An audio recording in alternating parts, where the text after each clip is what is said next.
2020 ലോകകപ്പിൽ സൂപ്പർ 8 അവസാന മത്സരത്തിലും ജയിച്ച് സെമി ഫൈനലിൽ പ്രവേശിച്ച് ടീം ഇന്ത്യ. ഓസ്ട്രേലിയയെ 24 റൺസിനാണ് ഇന്ത്യ തകർത്തത്.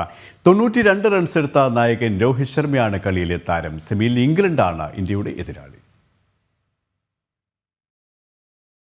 നായകൻ രോഹിത് ശർമ്മയുടെ തകർപ്പൻ പ്രകടനത്തിലൂടെയാണ് ഇന്ത്യ ഓസീസിന് മുന്നിൽ കൂറ്റൻ വിജയലക്ഷ്യമുയർത്തിയത്. ആദ്യ 10 ഓവറിൽ ഓസീസ് ബോളർമാരെ രോഹിത് പഞ്ഞിക്കിട്ടു. സെഞ്ചുറിക്ക് 8 റൺസ് അകലെ വീണെങ്കിലും നായകൻ്റെ പ്രകടനം ഇന്ത്യൻ ഇന്നിംഗ്സിൻ്റെ നെടുംതൂണായി. സൂര്യകുമാർ യാദവും ഹർദിക് പാണ്ഡ്യയും മധ്യനിരയിൽ തകർത്തടിച്ചതോടെ ഇന്ത്യൻ സ്കോർ 200 കടന്നു. 20 ഓവറിൽ 5 വിക്കറ്റ് നഷ്ടത്തിൽ ഇന്ത്യ 205 റൺസ് നേടി. മറുപടി ബാറ്റിങ്ങിനിറങ്ങിയ ഓസീസിന് തുടക്കത്തിൽ തന്നെ ഡേവിഡ് വാർണറെ നഷ്ടമായി.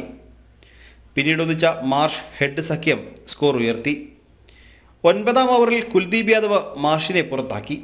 ബൗണ്ടറി ലൈനിൽ അവിശ്വസനീയ ക്യാച്ചെടുത്ത് അക്ഷർ പട്ടേലാണ് മാർഷിനെ മടക്കിയത്. വിക്കറ്റുകൾ കൃത്യമായ ഇടവേളകളിൽ വീഴുമ്പോഴും ട്രാവിസ് ഹെഡ് ഒരു വശത്ത് ഉറച്ചു നിന്നു. ഒടുവിൽ 17-ാം ഓവറിൽ 76 റൺസ് എടുത്ത ഹെഡിനെ ബുംറ രോഹിത്തിൻ്റെ കൈകളിലെത്തിച്ചതോടെ ഇന്ത്യ വിജയമുറപ്പിച്ചു. പിന്നീടെല്ലാം ചടങ്ങ് മാത്രമായി.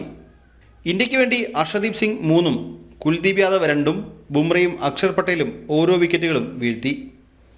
ജയത്തോടെ സെമിയിൽ പ്രവേശിച്ച ഇന്ത്യയുടെ എതിരാളികൾ ഇംഗ്ലണ്ടാകും. ഈ മാസം 27-ാം തീയതിയാണ് മത്സരം. സ്പോർട്സ് ഡെസ്ക്, ജനം.